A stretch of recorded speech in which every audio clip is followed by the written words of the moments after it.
In celebration of the DC Fandom, just wanted to share with everyone a small sample of a large collection of vintage Batman toys and other memorabilia and comics, and I only have a little bit on exhibit at a time, and I change up the displays because I moved 3 times in 10 years, so I don't display that much, so I have to deal with less.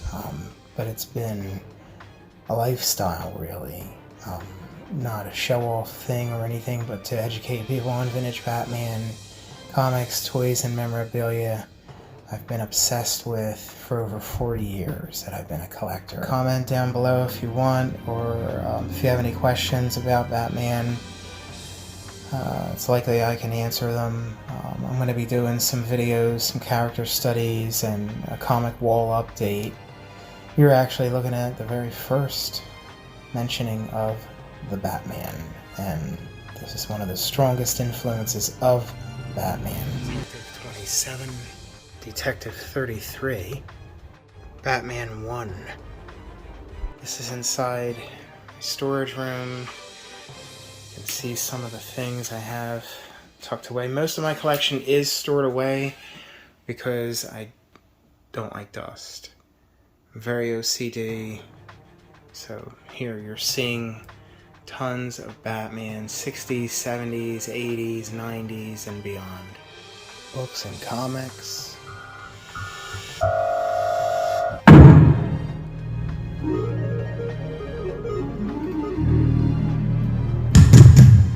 This is a major holy grail of superheroes and Batman.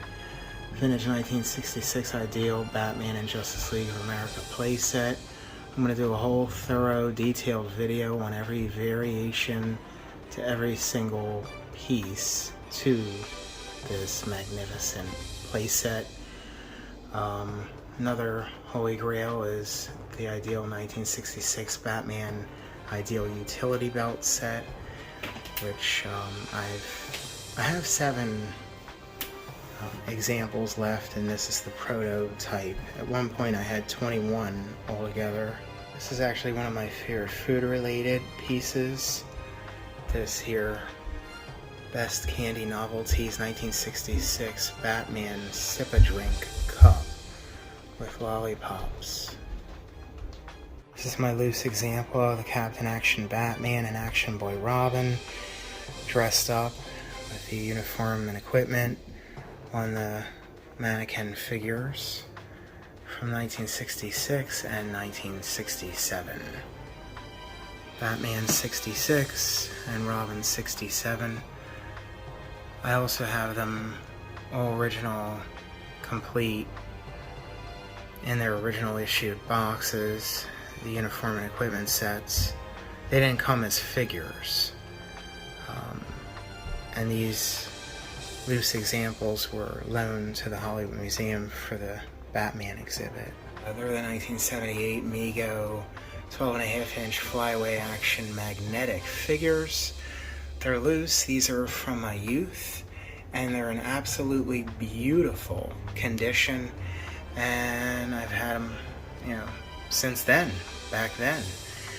And I have memories of seeing the commercial advertising these at Frankfurt Hospital when my mom was in the hospital back in '79. I remember seeing the Mego commercial on the little TV mounted on the wall. These are the 1979 Pocket Superhero Mego Batman and Robins, loose. They're minty though. And this is the Mego 70s Super Softy talking version of the plush doll, and he still does talk, and he's in nice condition. That's the 1974 Mego Batcave for the 8-inch action figures in a smaller, snug fitting box, just like the one I had as a kid that my great Aunt Joan took from me and hid in her garage and wouldn't give me back. And that's the Batmobile for the figures. It goes with it. My brother and I each had one of these. Because Superman didn't have a vehicle, he was pro-Superman. think it's pretty cool that they depict the Batmobile in purple. That's the art box. There's the Bat Cycle. I remember playing with this on the floor at my grandmother's house in her kitchen. I love the black version in the art box. I don't really like the photo box. That's the 1980 Remco Batman 9-inch climbing figure. Box is rough, but it's all original and complete. It even has the sticker and the instruction sheet. Those cookies are from 1982, made by Nabisco. They're the penguin ones.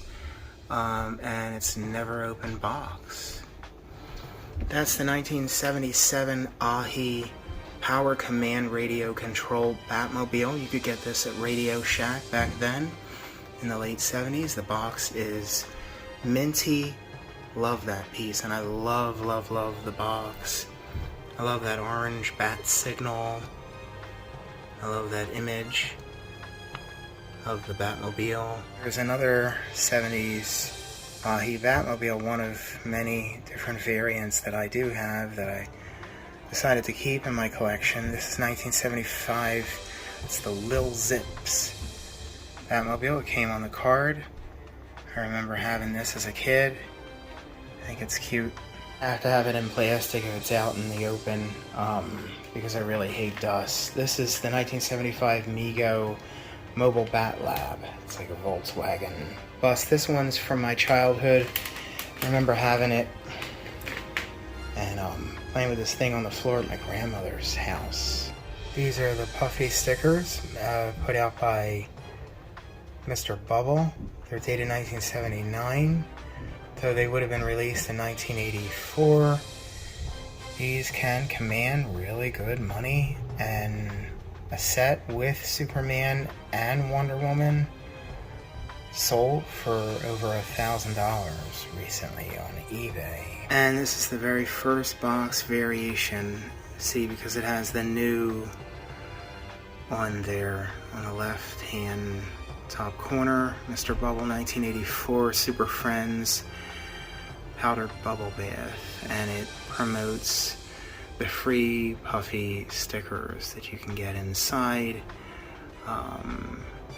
And it's never been used. The powdered formula is inside. That's the 1966 Fact toothpaste.